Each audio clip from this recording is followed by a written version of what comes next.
We begin with that breaking news in the University of Idaho murders. Police say the path to justice is now underway. Here you see the suspect walking into court just hours ago in Pennsylvania. He'll now be extradited to Moscow, where police believe he murdered 4 U of I students. It has entered a new phase with the waiver for extradition.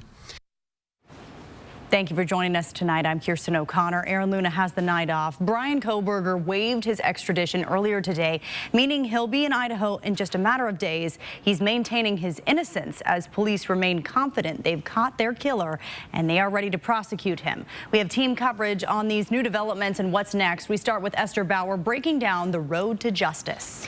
Well, Kirsten, Kohberger told a judge he is ready to go to Idaho and see what evidence police have on him. That hearing only lasted about 10 minutes. Police say this is just the beginning and their work is far from finished.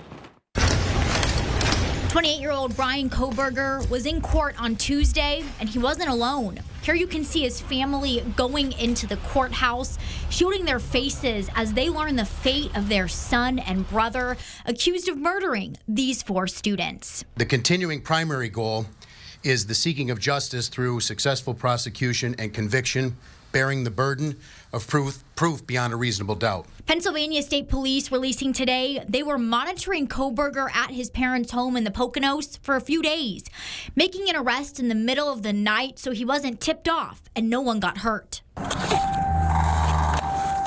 We're also learning this isn't his first interaction with law enforcement while he made the trip from Washington to Pennsylvania.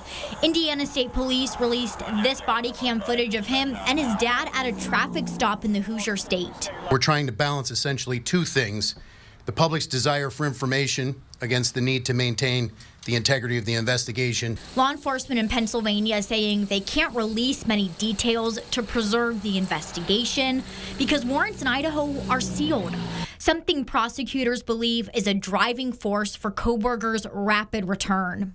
I definitely believe that one of the main reasons the defendant chose to waive extradition and hurry his return back to Idaho was the need to know what was in those documents. The court has 10 days to transport the suspect more than 2,500 miles. And we also know when Kohberger makes his way back here, the Kootenai County Public Defender is serving as his legal defense. Latah County prosecutors say the criminal complaint that is now sealed will be opened when he is in Idaho. Kirsten? Esther, thank you. And even though they have a suspect behind bars, investigators say they need your help now more than ever. They ask that you spread the name and photo of Bryan Kohberger and ask anyone who knows him to come forward and contact the tip line by email or phone. That email address and phone number on your screen right now. And they can also be found on KXLY.com.